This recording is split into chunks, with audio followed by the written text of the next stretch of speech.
Il était une fois, dans un petit village au cœur du Cameroun, une femme nommée Clarisse, douce, forte, mais invisible aux yeux du monde. Elle n'avait que 27 ans, mais déjà, la vie lui avait imposé des fardeaux que peu auraient pu porter. Clarisse était enceinte. Pour la 4e fois. 3 enfants autour d'elle, des ventres à nourrir, des petits pieds à chausser, et un 4e bébé en route. Mais ce jour-là, ce n'est pas la grossesse qui la faisait pleurer. C'est l'absence. L'absence d'un homme. Son mari. Un matin, sans prévenir, il avait disparu. Un mot griffonné à la hâte. Je ne peux plus. Je pars. Et plus rien. Ni appel. Ni excuse. Ni explication.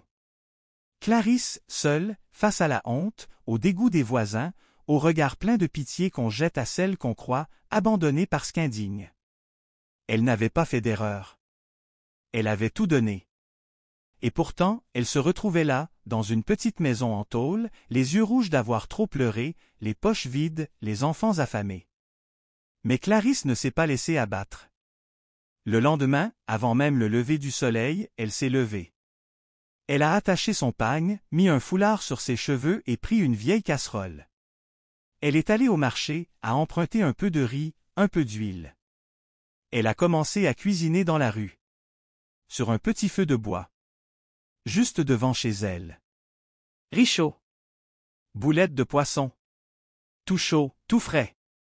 Elle criait, elle souriait, elle courait, enceinte, sous le soleil brûlant, avec un bébé sur le dos et 2 enfants accrochés à son pagne.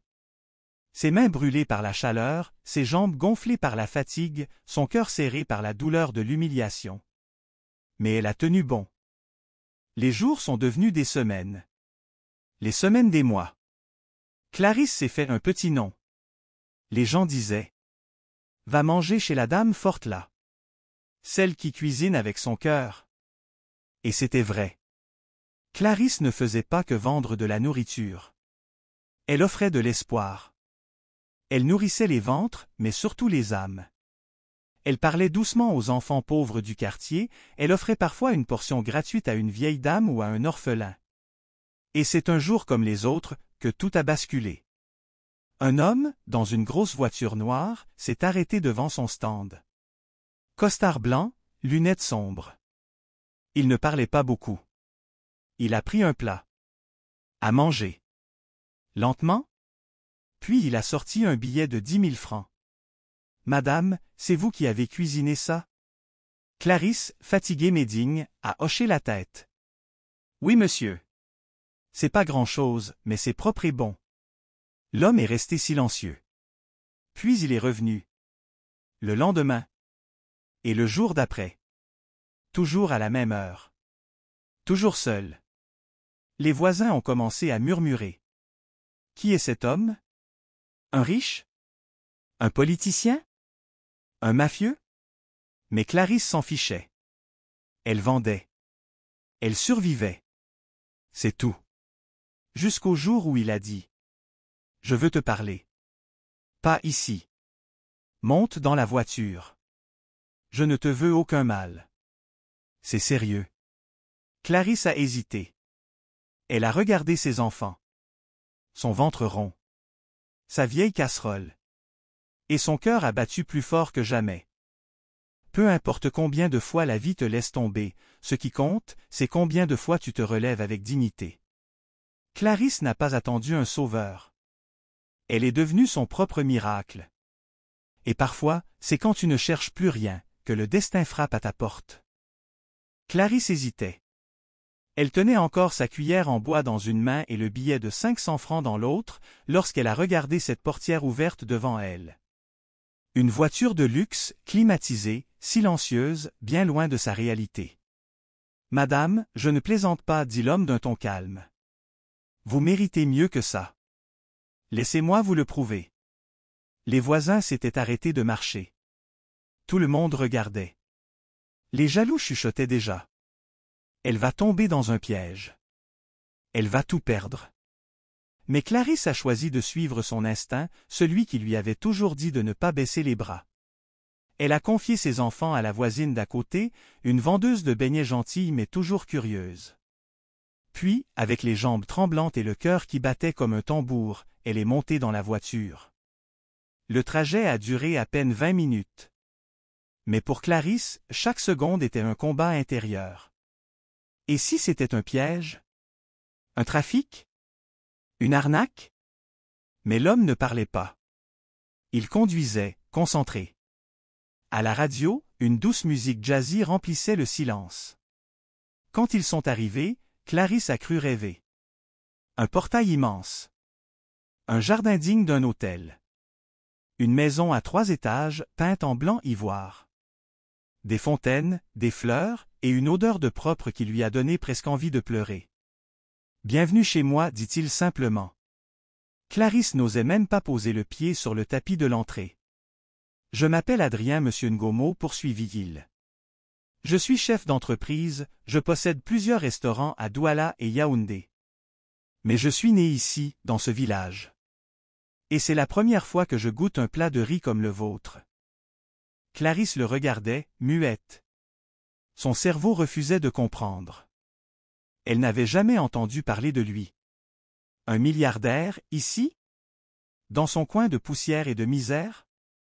Adrien l'a fait asseoir, lui a servi un jus frais, puis il a ouvert un carnet. « Je cherche une femme forte pour un nouveau projet. Pas une cuisinière. Une partenaire. Une femme qui sait survivre. Comme vous. » Clarisse a failli recracher son jus. Pendant plus d'1 heure, Adrien lui a expliqué. Il voulait ouvrir une chaîne de Restomama, des petits restaurants tenus par des femmes seules, abandonnées, veuves ou rejetées, qui pourraient cuisiner comme elles savent le faire, en gardant leur dignité, leur culture et leur autonomie. Et il voulait que Clarisse soit la première, la vitrine, la formatrice. Elle n'en croyait pas ses oreilles. Moi? Une pauvre vendeuse de rue, enceinte jusqu'aux yeux? Oui? Justement vous. Clarisse est rentrée ce soir-là dans sa petite maison. Les enfants dormaient. La voisine lui a lancé un regard jaloux et aigre. Alors, c'est un sugar daddy. Mais Clarisse n'a rien répondu. Elle avait autre chose en tête. Elle a regardé ses mains abîmées, ses pieds enflés, et elle s'est dit pour la première fois depuis longtemps. Peut-être que je mérite un peu plus que la survie. Le lendemain, elle est retournée vendre. Mais cette fois, elle portait un foulard neuf, un sourire confiant, et une réponse claire dans le cœur, elle allait changer de vie. Mais tout changement attire aussi les ombres du passé. Car quelqu'un d'inattendu allait bientôt refaire surface. Ne doute jamais de ta valeur parce que tu viens de loin. Parfois, ce sont les cicatrices de la vie qui font de toi un diamant brut que seuls les yeux justes savent reconnaître. Clarisse n'avait jamais connu autant d'émotions contradictoires. Depuis l'annonce du projet Restomama, sa vie semblait changer à une vitesse folle. Adrien venait la chercher tous les 2 jours pour des formations, des dégustations, des réunions avec des architectes, des fournisseurs. Il la traitait avec respect. Il écoutait ses idées. Il riait même à ses blagues. Les voisins la regardaient autrement. Certains l'admiraient. D'autres murmuraient. Mais pour la première fois de sa vie, Clarisse marchait la tête haute. Elle avait reçu une avance pour préparer son premier restaurant. Elle avait acheté des chaussures neuves pour ses enfants. Fait repeindre sa maison. Et le bébé dans son ventre semblait lui aussi danser de joie chaque fois qu'elle parlait de l'avenir. Mais cet avenir allait bientôt trembler. Un après-midi nuageux, alors qu'elle pliait sa petite table de vente, qu'elle continuait à tenir pour ne pas oublier d'où elle venait, une silhouette s'est approchée. Elle l'a vue de loin. Une démarche qu'elle reconnaîtrait entre 1000. Non. Ce n'est pas possible. Pas lui. Pas maintenant. Mais si. L'homme s'est arrêté juste devant elle. Sale. Amaigri. Le regard fuyant. Le même sac qu'il avait emporté en partant. Clarisse? Je suis revenu. Elle est restée figée. Les passants se sont arrêtés. Le silence est tombé comme un drap mouillé. On entendait juste un coq chanter au loin. « Tu es revenu » a-t-elle murmuré. « Pourquoi » Il s'appelait Benoît. Le père de ses enfants. L'homme qui l'avait laissée enceinte, sans un sou, sans un mot. Et maintenant, il se tenait là, penaud, osant la regarder dans les yeux. Je sais que j'ai mal agi, mais j'étais perdu. J'ai cru que tu t'en sortirais mieux sans moi.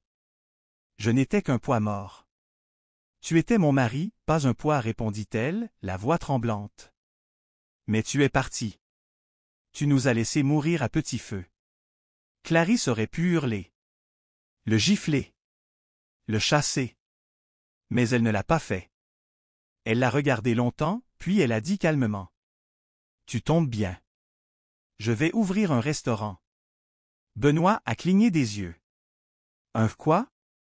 Elle a raconté. Adrien? Le projet. L'avenir? Et elle a terminé par ces mots. Et je n'ai pas besoin de toi pour ça. Mais Benoît n'était pas venu pour des excuses sincères. Non? Rapidement, il a commencé à tourner autour d'elle. À dire aux voisins. Je suis le mari de Clarisse. C'est aussi mon succès, non? À prétendre qu'il l'avait laissée pour tester sa force. À dire que tout ça, c'est grâce à lui. Clarisse bouillait. Mais elle ne voulait pas perdre sa dignité. Elle restait silencieuse. Jusqu'au jour où il est allé trop loin. Il s'est présenté chez Adrien. Costume froissé, sourire hypocrite.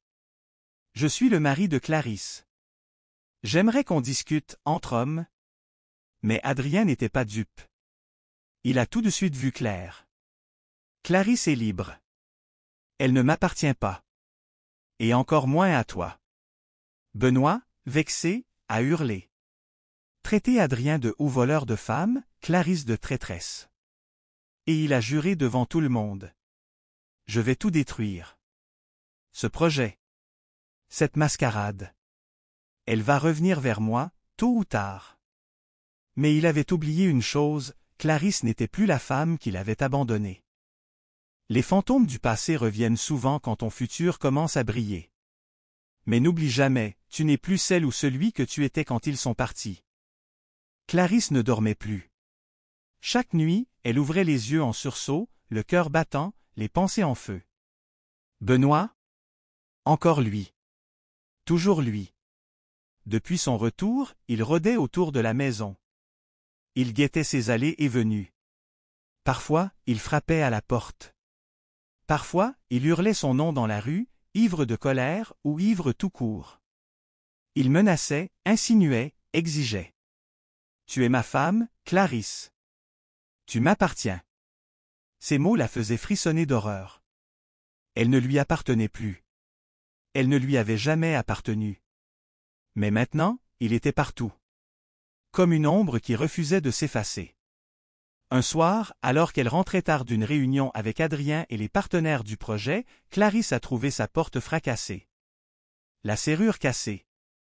Les enfants, blottis dans un coin, en larmes. Benoît était entré.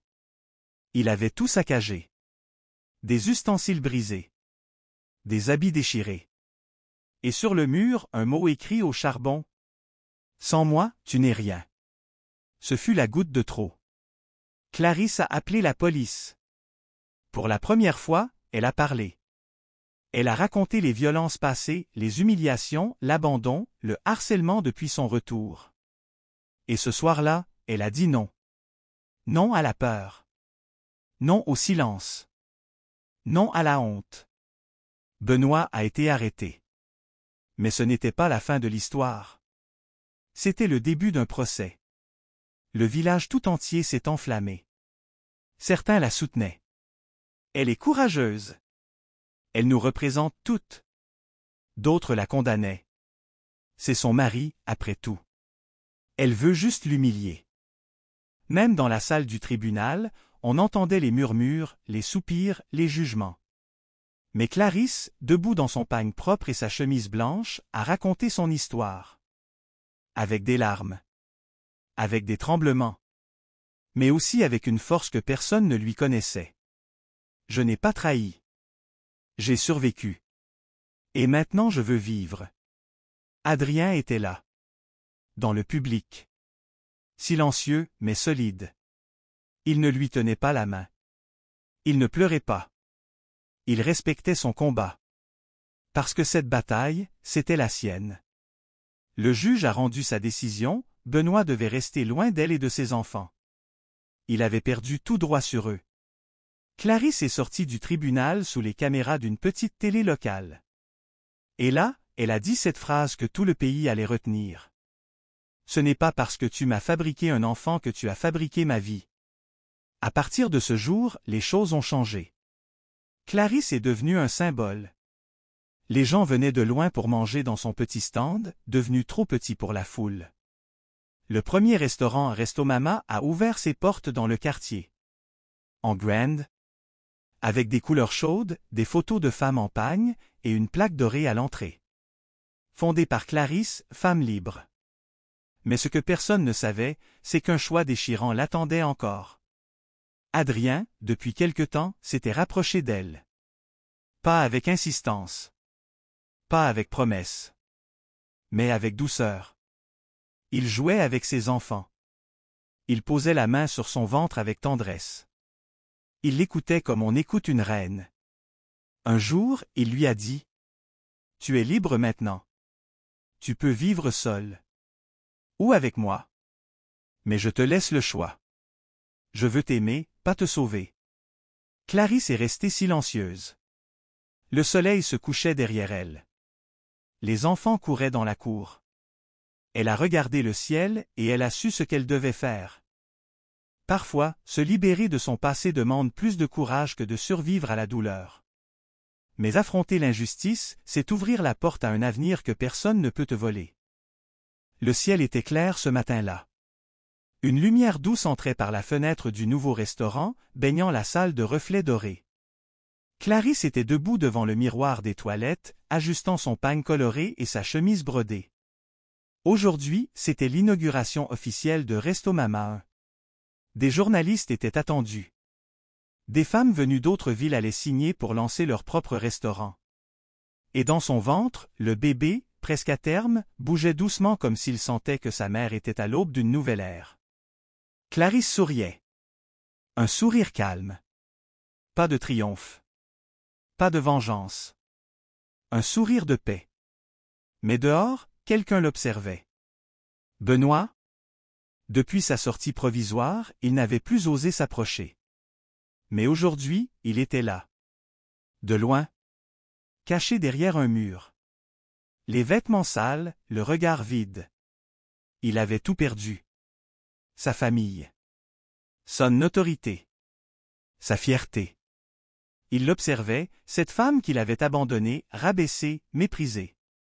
Et aujourd'hui, elle brillait. Une journaliste s'est approchée de Clarisse. « Comment vous sentez-vous, Clarisse? Vous êtes devenue un symbole national pour les femmes fortes.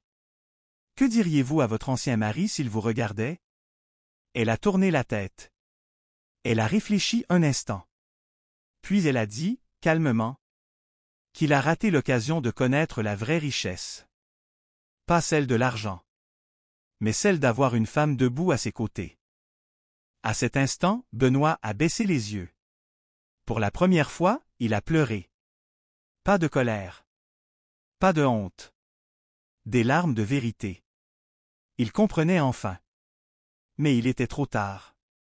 Clarisse ne l'a pas vu. Elle ne l'a pas cherché. Elle ne le détestait même plus. Elle avait simplement avancé sans lui. Quelques mois plus tard, Clarisse a accouché. Une petite fille. Elle l'a appelée Espérance.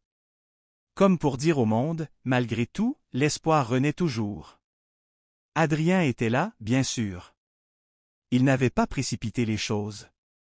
Il ne lui avait jamais demandé de choisir.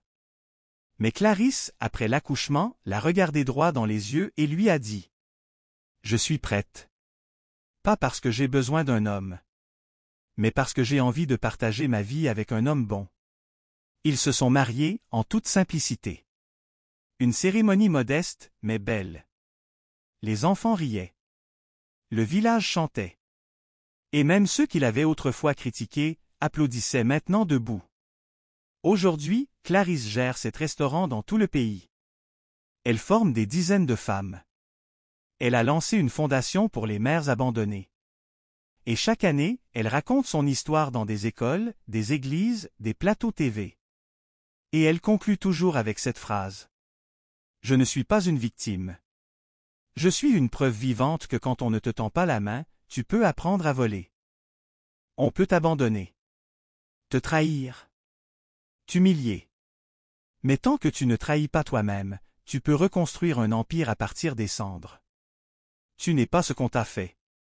Tu es ce que tu décides de devenir.